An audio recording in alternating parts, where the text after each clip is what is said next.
All right, so we've got lab next week on Tuesday and Thursday, or I guess they're both on Tuesday now. Okay. For the lab, we're going to be doing the Diels-Alder reaction. If you look on the Canvas site, you'll find that there are 3 documents up there. One's got some background information on the Diels-Alder. One has the experiment itself. We're going to be reacting 1,3-butadiene along with maleic acid. And the experiments up there. And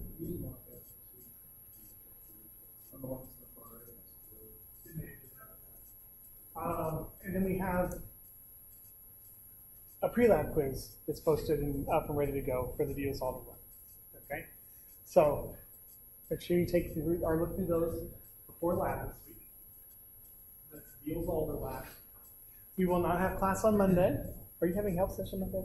Yeah, sure. We still have help session on Monday if you guys up before you want to go do something else. All right, so still plan on the help session Monday night, but then we'll have class then on Wednesday. It'll be the next time I see you guys, except for lab. Questions for me?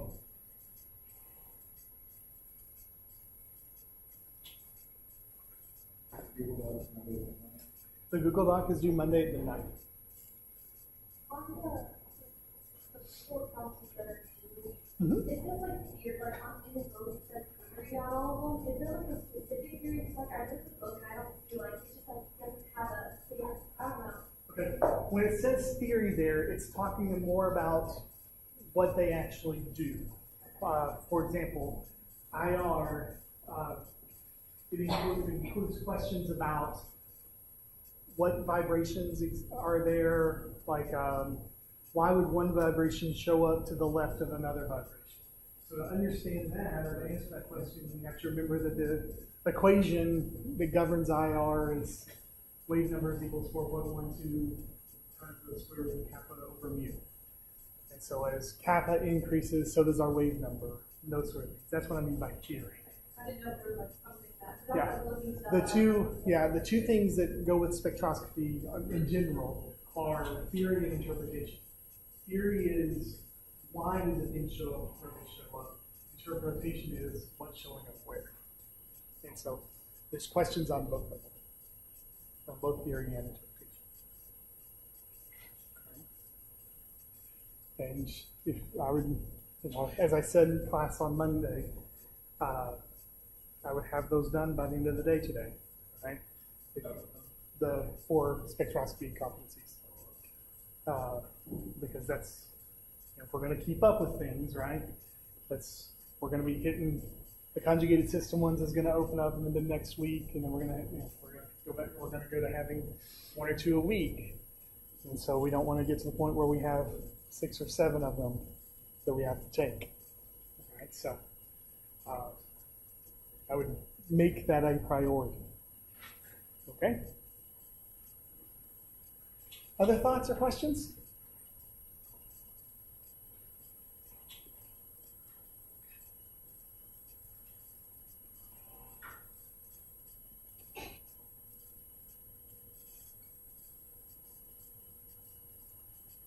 All right, then let's continue our discussion on conjugated systems.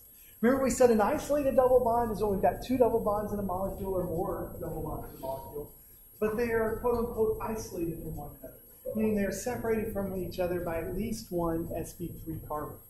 And by having that sp3 carbon there, it means they can't communicate with one another.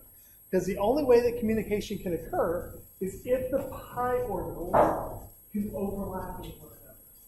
Right? So if they're not in the same plane, or if they can't be in the same plane, then they can't be conjugated to one another. But a conjugated diene is 2 or more double bonds connected in such a way that the p orbitals can interact.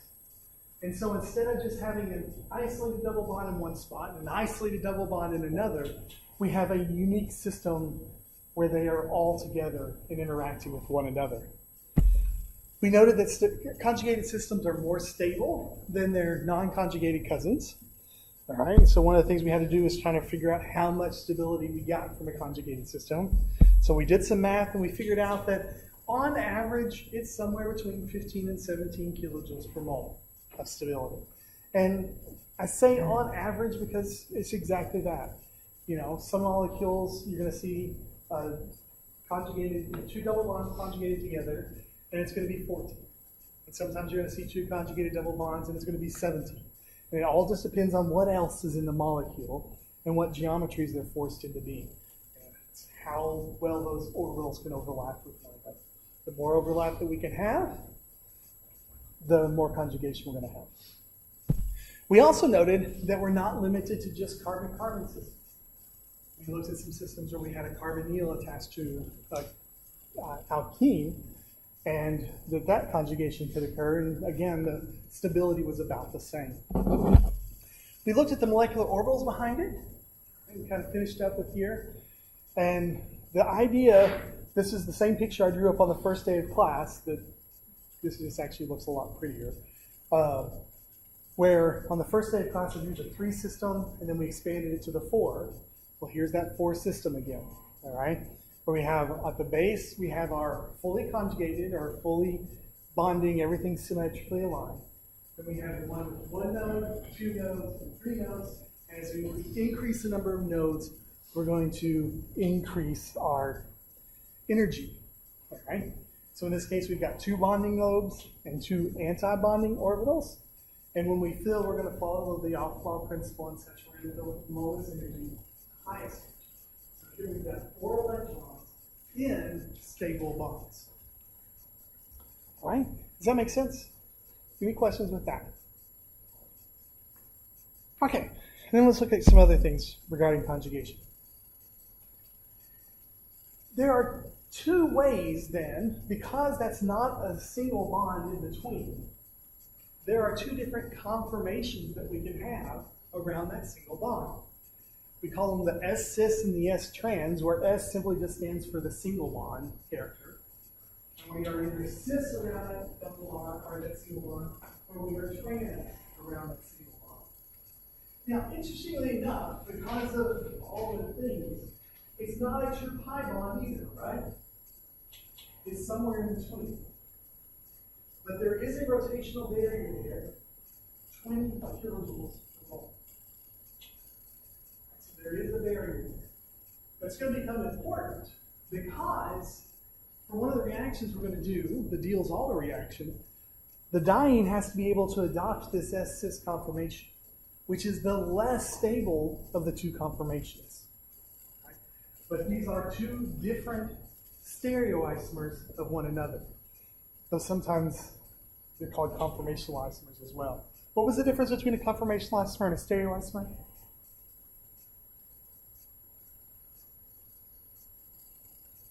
What's a conformational isomer?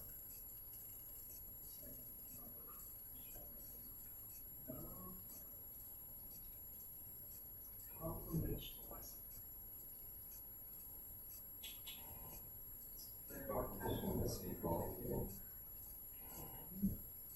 What'd you say? No, that's constitutional. Alright, the big thing with conformational isomers is they can be interconverted via rotation. Rotation usually around single bonds. So since this looks like it's being rotated around a single bond, you'll see this every now and then referred to as being conformational isomers. But since that's really not a single bond in between them, you'll also see them referred to as stereoisomers. And which is right? Yes. All right. We've got an alkene reactor with Br2. What did we learn happened to it this week in life?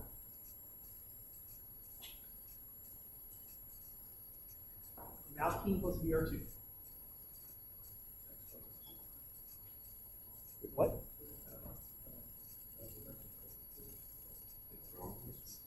It brominates it, right? It adds the bromine to either side of the double bond. We just get the addition of the halogen to the double bond.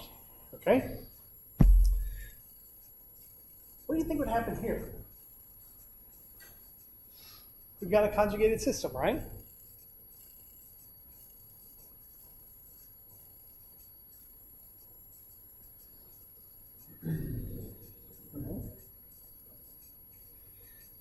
The key here is we're at negative 78 degrees Celsius.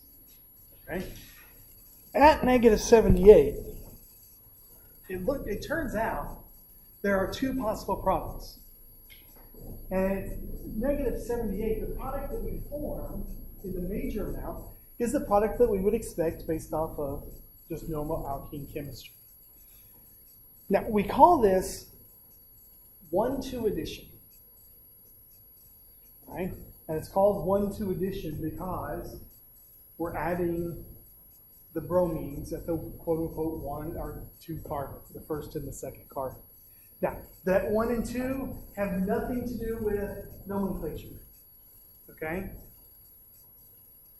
Then the next question is, what happened? Why did I choose minus 78? Well, if you do this at 50 degrees or negative 15 degrees Celsius, we get a 50-50 mixture of the two. All right, we get about a 50-50 mixture. And if we go up to 50 degrees Celsius, what do you think is going to happen?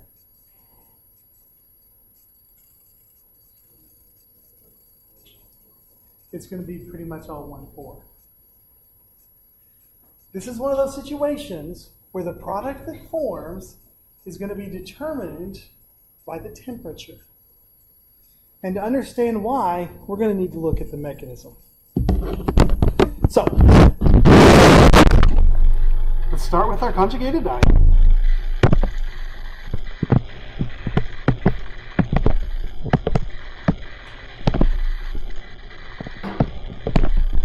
And let's react it with our Br2.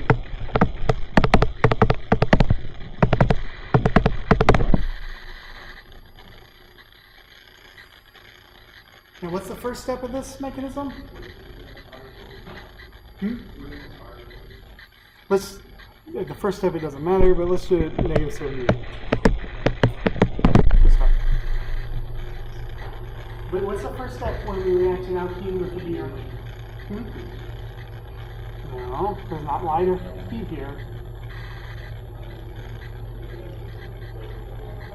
The double bond, high electrons, are going to attack the bromine. And what kind of intermediate are we going to form? The bromonium intermediate, right?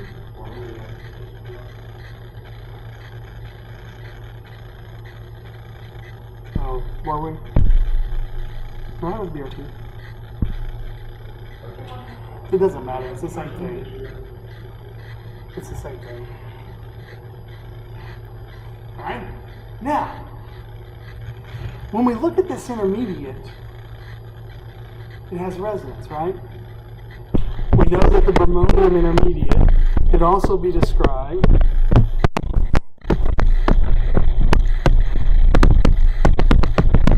as that carbocation. Or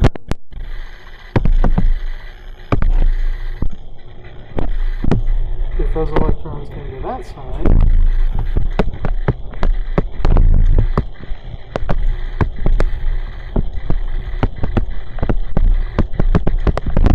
we can form that. And furthermore,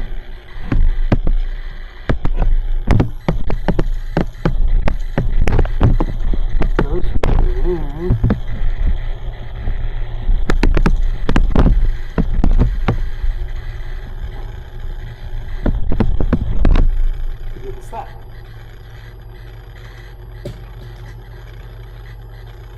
So there are several different structures that contribute to the resonance hybrid. Now, to go through all of this is going to take some energy. To reach equilibrium is going to take some energy. And at low temperature, the most likely thing to happen is we're going to form the most stable carbocation, right? Which is the most stable carbocation here? It's right here, right? The secondary allele. At low temperature, we're going to have mainly the most stable carbocation present. And so our product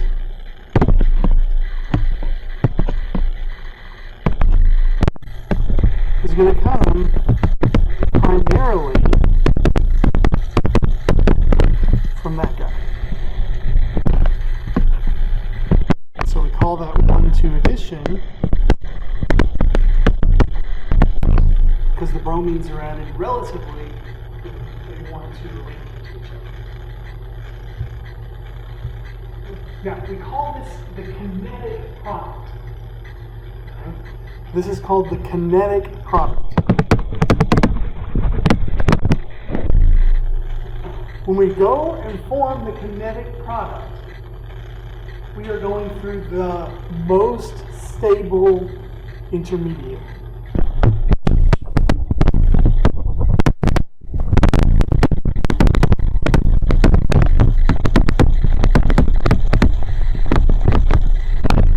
Okay? Kinetic is the most stable intermediate. When we're doing kinetic, it means there's not a lot of energy around. So the most common pathway is going to be the path of least resistance. It's going to be the path that requires the least amount of energy. That means it's going to be the one that goes to the most stable carbocation in this case. No. Right? He asked a great question. He also asked, is the 1,2 and the kinetic always the same? And the answer is no. Sometimes the 1,4 is going to be the most stable. Right? So cold temperature doesn't necessarily mean 1,2 addition? Correct. Cold temperature does not necessarily mean 1,2 addition. The cold temperature is telling us that we're going to form the kinetic product, which means we're going to be the most stable intermediate. Okay? Now, let's think about then what happens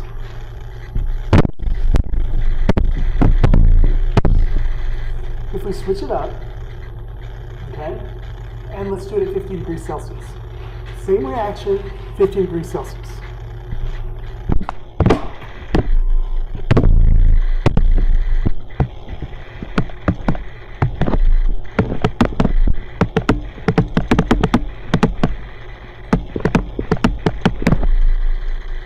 First step, it's going to be exactly the same. The pi electrons are going to go and attack the bromide, the bromine, kicking off the bromide, and we have a chance to form the intermediate, which is going to look, from a resonance perspective,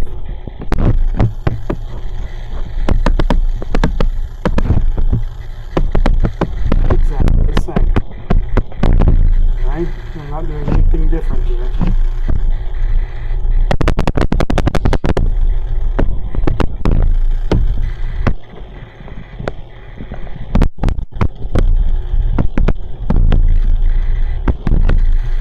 I guess I should probably draw those as... Let's draw this one a bit.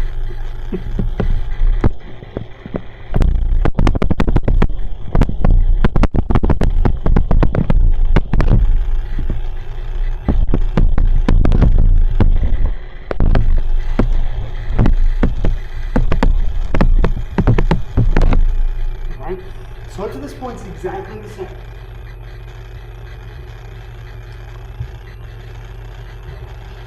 Now, though, our bromide is going to come in and do the attack. And where's it most likely going to do the attack? Most likely, honestly,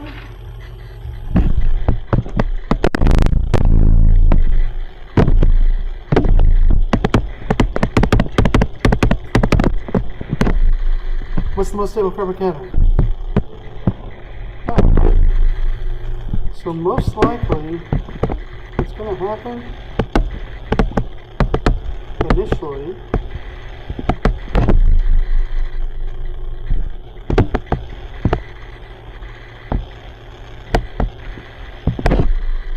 is you form that, which is which product? the same. It's the 1, 2. But what temperature are we at? 50 degrees Celsius. And at 50 degrees Celsius, we have plenty of energy to make that step a reversible process.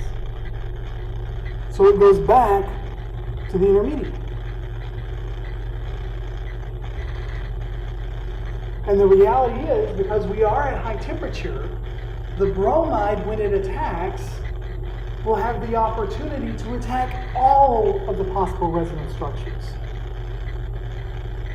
And they'll go back and forth, and they'll go back and forth. When we're doing reactions at high temperature, we say it is under thermodynamic control.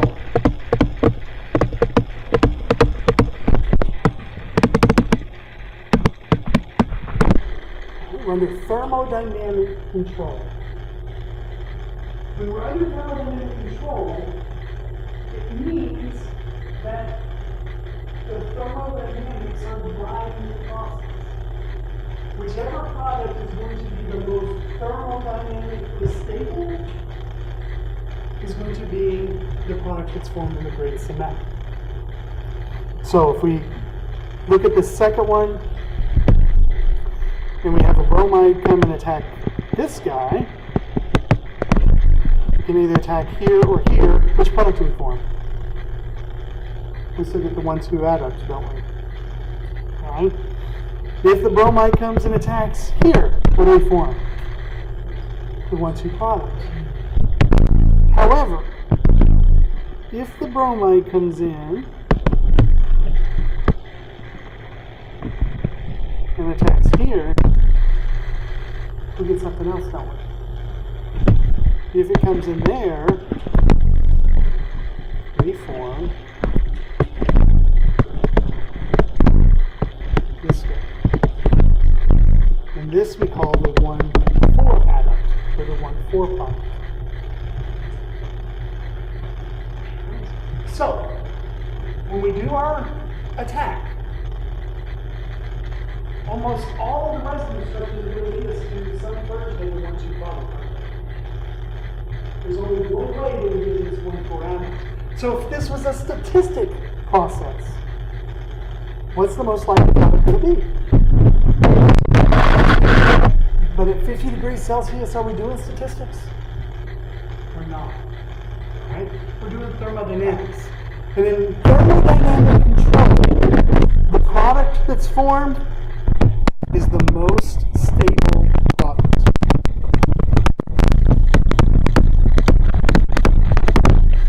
Because under thermodynamic control, we have enough energy to make all of these reactions reversible. So when all is said and done, the majority of product is going to be here at 1, 4. All right. Why is 1, 4 more stable than 1, 2?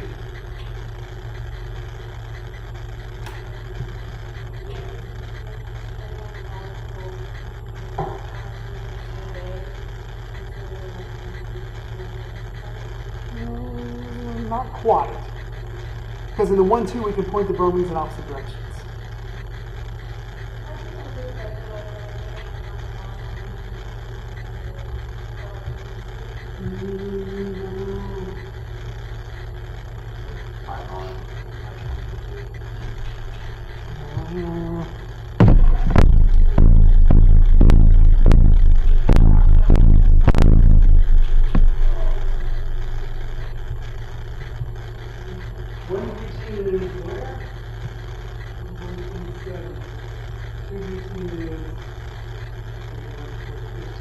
What did we learn about the stability of alkenes? Terminals are stable. The more alkyl groups attached to a ring, or an alkene, the more stable it is. The more alkyl groups attached to the alkene, the more stable it is. And why? What was our reasoning there?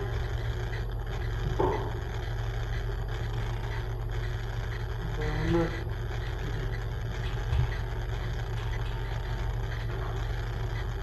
We mentioned it on Wednesday. starts with an H. It starts with H, ends with F for conjugation. I for conjugation. Alright? So, when we're comparing the 1,2 and 1,4 product here,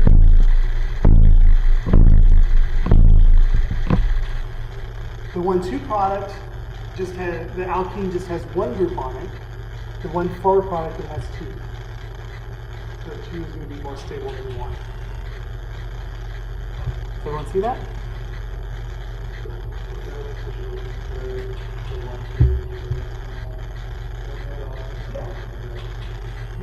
There are examples where the 1,2 product is internal, it's not permanent. And there are going to be examples where the 1,4 product is the kinetic. And there's going to be examples where the 1,4 product is the thermodynamic product. And there's going to be examples where the 1,2 product and the 1,4 product are the kinetic and the thermodynamic. Oh, sorry, that's it wrong. There are times where the 1,2 product are going to be both the kinetic and thermodynamic product. And there's going to be times where the 1,4 product is both the kinetic and the thermodynamic product. Because it all depends upon the intermediates and the products. So in kinetic conditions, what are we looking for? The most stable intermediate. For thermodynamic, what are we looking for? The most stable product. All right. Graphically, this is probably the best way to think about it. Here in the middle, we've got the bromide, and we've got our carbocation. The lowest energy barrier is which one? Going to the left or going to the right? Going to the left, right? So if we have a limited amount of energy present, which direction are we going? We're going to be going to the left, right? But going to the left in this particular case gets us to the 1,2 product, which is the less stable product thermodynamic. But if we have plenty of energy around, we're going to go both directions, right? And that means we're going to come over here. But it's not very naive. So we're going to make it over here. Then we're going to come back to here. And then we're going to go over here. So eventually everything's going to make it over here because this is more stable than this. So under thermodynamic control, we're going for the most stable product. For kinetic control, we're going for the most stable intermediate. And like I said, here, you've got the 1,4 adduct and the 1,2 adduct. But in this case, whether you do this at high temperature or low temperature, the 1,2 is the major product. Because in this case, if you look at the intermediate, you'll see that the intermediate of the 1,2 is a tertiary carbocation, so it's very stable. And then, in this case, the 1,4, sorry, the 1,2 is Jefferson, the tertiary intermediate, plus the 1,2 gives us a tri-substituted alkene, which is stable. Alright? So the thermodynamic and kinetic can be the same.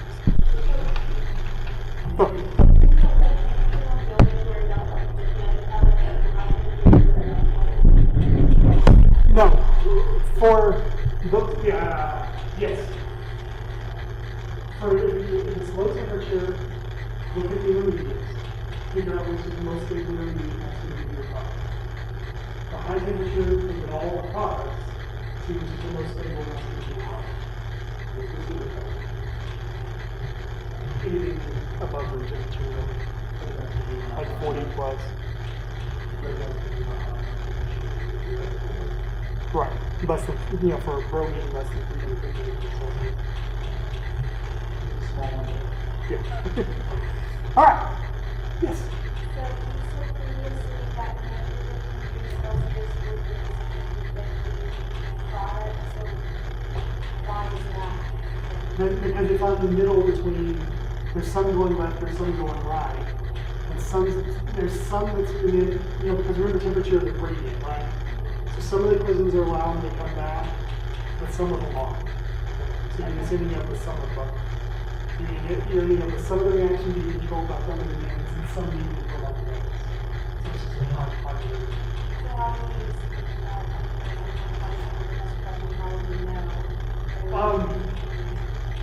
You have to think of, I mean, if it's low temperature, it's usually going to be like minus 70. You know, if it's high temperature, it's usually going to be 50 or above. Alright, now, the other thing we talked about was, or we kind of briefly mentioned, was the idea as we increase conjugation, what does that do to the homolegal gap?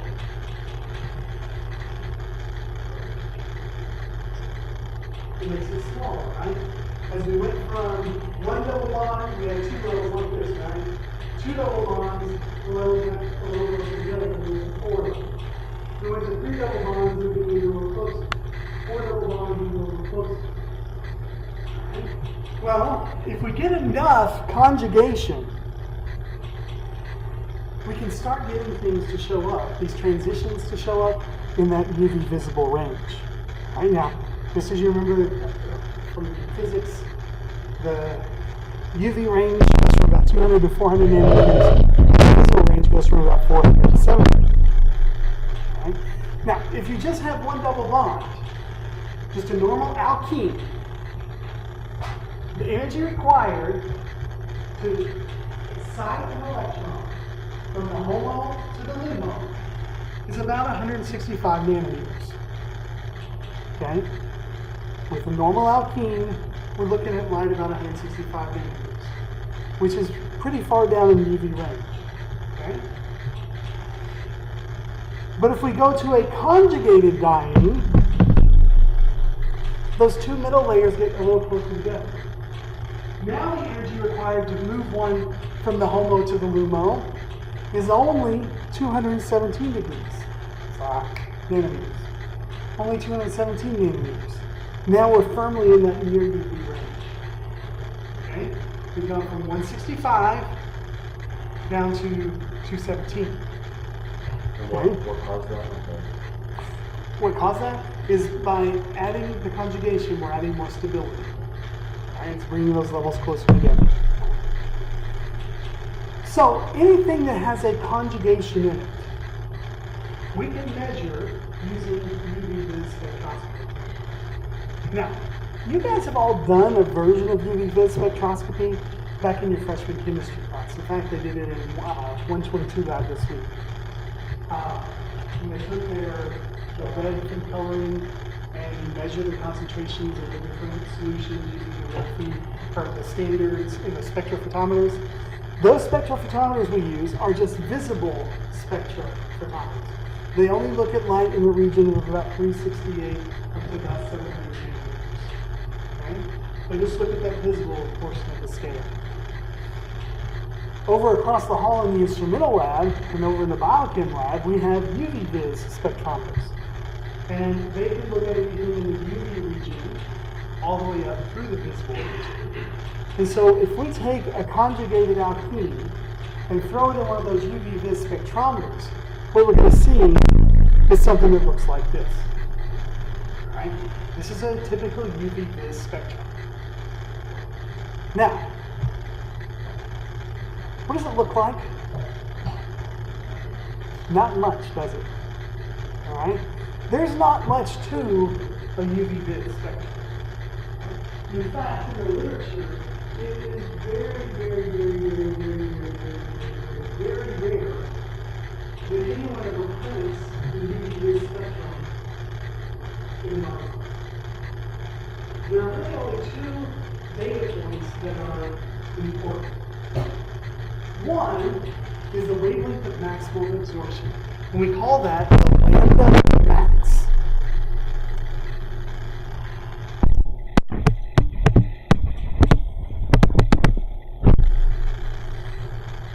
The lambda max is the wavelength of maximum absorption. From the graph, we can calculate or we can find that wavelength just by looking at the highest point of the peak. So in this case, we would say the lambda max for this particular one would be somewhere around 242 nanometers. Okay? Sometimes this one is a pretty clean one. You see there's just one nice peak here. Sometimes there is a shoulder on it, and so you'll see it reported lambda max is equal to this, lambda, and I'll say shoulder equals this, because there's a second little peak coming off the first peak. The other thing that's important, or that is reported, is the molar absorptivity.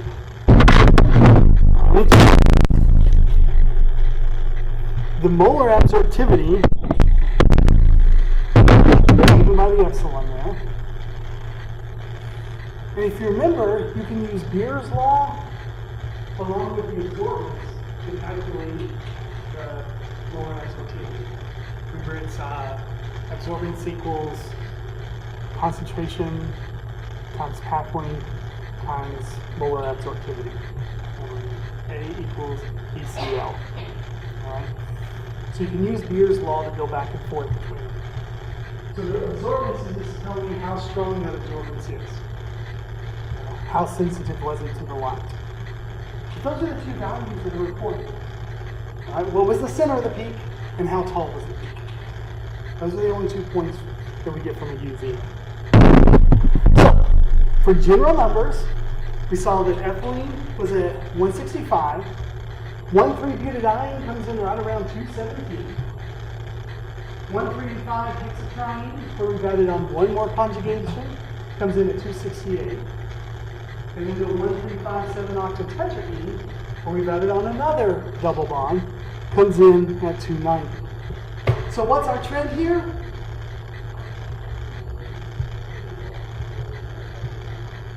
The more double bonds we have, the more conjugating our system is. The smaller the homo number gap, which means the lower energy we need to do the flip. Okay? Because as we get closer and closer, we need less energy to flip it up. Now, if we get a molecule that has a crazy amount of conjugation, like this guy, this is beta carotene. How many conjugations do we have here? How many double bonds do we have conjugated together?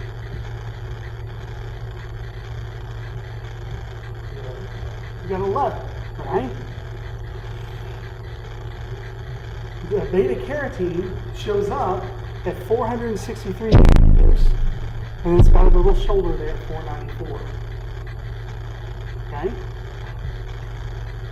So, it has enough conjugation that that gap has narrowed so much that we only have to use 463 nanometer light to flip it, which is in a visible region, right?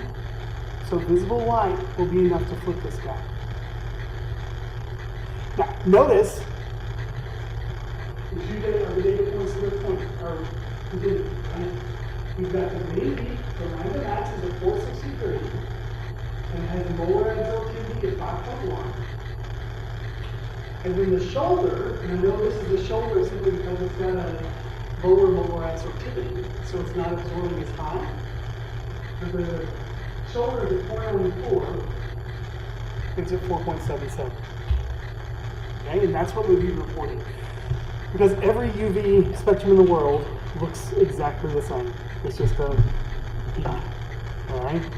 So all we are worried about is the lambda max, and where the middle was, and how strong it was. Alright. So, our x-axis is wavelength, our y-axis is absorbance. Plotting, remember absorbance is equal to the log of the input over the incident resolution of what gets out on the other side. Or remember percent T is what we use with IR all the time. And that was I over I0 times 100. And then the Beer-Lambert law, remember, was the A equals ECL. This is where we get that molar absorptivity from. We throw in the concentration, we throw in the absorbance, we throw in the path length in centimeters, and then we can calculate that molar absorptivity. Why do we want to report the molar absorptivity? Why don't we just put the absorbance? Why do we worry about taking it to molar absorptivity?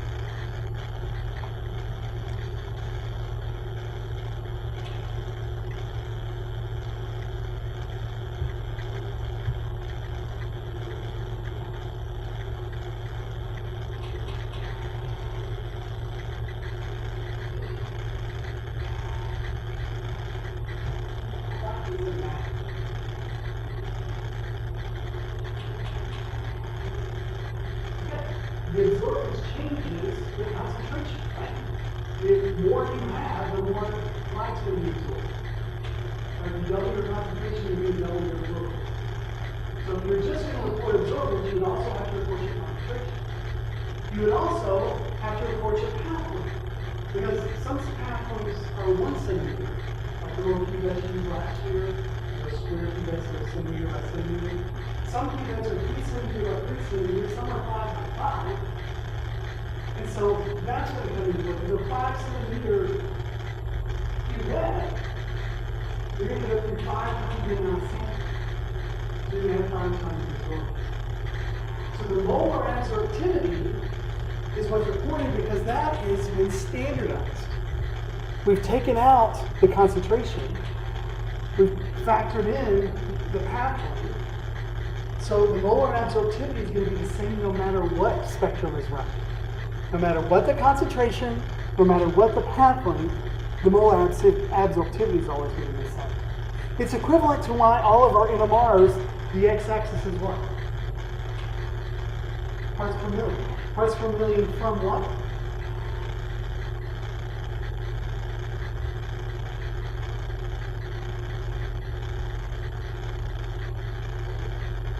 In NMR, all of our pieces there are 20 parts per million. Parts per million from what? TMS, right? We arbitrarily put TMS in our samples. We find that signal and we arbitrarily give it the value of 0. And then we measure everything else relative to where TMS is. Right? This is the same idea. All right? We're standardizing it. It's remember when we did last semester the polarimetry and we used specific rotation? By doing specific rotation, we took out the path length, we took out the concentration. It's the exact same idea. Okay? So we've got the lambda max and the molar absorptivity. Now, something that's kind of handy, and it actually wouldn't go that for us. But R.B. Woodward and L.F. Pfizer developed a system for predicting what the UV absorption was going to be for a compound. Now, what I'm going to show you is just literally a scratch in the surface of the Woodward Pfizer rules. All right? There are many rules involved. And if you go and you do a quick calculation on like a ChemSketch and then you ask for the UV viz, they're programmed to just run through all the Woodward Pfizer rules quickly. Okay? But this is kind of handy because remember the first part of the experiment you did with the viz is you had to find where that red dye absorbed maximum. Now it's nice with the Vernier systems because you just run this whole scan that goes through and measures the whole thing. But when it's doing that, it's running a spectrum at each of those data points, all the way across them. In the old days, that was kind of challenging because it meant that you would just start at 5 and you run a spectrum. You literally, there was a dial on the front of it, we still have some of them back in storage. You take the 5 and move it into 15, and you run another spectrum and it's right down the absorbance. And you move it up to 25, let it stabilize and right down the absorbance. Do 35. You went all the way in the range until you found the wavelength of maximum absorption. Right? That would take a long time. Now, what Woodward and Pfizer did is they created these tools for estimating it. So instead of having to start at 0 and go all the way to 400, you could kind of just get in the neighborhood pretty fast. Right? And what they said was, what can be the value is at 217. For every additional conjugation you add on, it's going to be around 30 or 40 nanometers high. For every alkyl group attached to the alkene, we're going to add about 5 nanometers. And like I said, there are hundreds of other Woodward-Pfizer rules, but these are just the two main ones. And this will allow us to get close so that we can find our max pretty easily. All right? Let me show you what I mean. Butadiene's weight. So the first guy on the left is going to show up with 217. The one on the right, how has it changed? We've added one more conjugated system. So what's that going to do to our absorbance? It's going to increase it either 30 to 40, right? So it's going to show up somewhere between 247 or 257 in that range. Its actual value is 258 nanometers, right? Does that say what the children are in? I think this is the ball. What about the next one? We've added one more conjugation, right? So we're going to need to go up another 30 to 40. So that means our range is going to be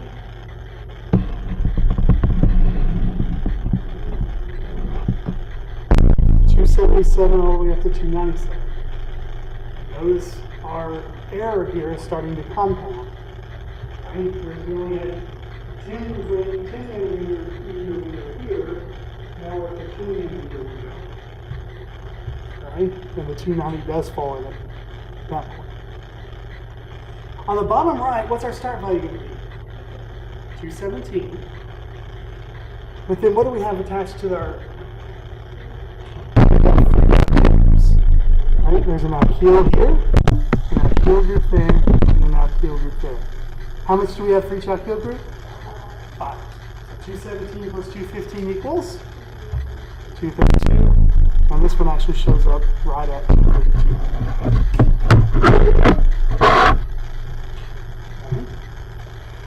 And so any system that is conjugated, we're going to be able to see in using a UV vis spectrometer. Right? Here's just a couple other molecules. The pentanone itself is around 180. Biting in the double bond, conjugating it drops it down to 224. Again, adding the acetophenone drops it all the way down to 246. Right? The more conjugation we can have, the more stability we have, the closer those levels are, the more energy we need, the longer the wait. Okay? So with UV vis spectrum, what we use it for, is we use it to help us identify molecules and to help us identify conjugation. Right? Anytime you see a molecule, or an organic molecule that has color associated with it, what you're seeing is conjugation. Right? You're seeing transitions occurring between the HOMO and the LUMO. Right? And those transitions, for it to be in the visible region, it means that those levels have to be pretty close together, low energy. And so it means they're highly conjugated. Okay? We'll pick up here on Wednesday.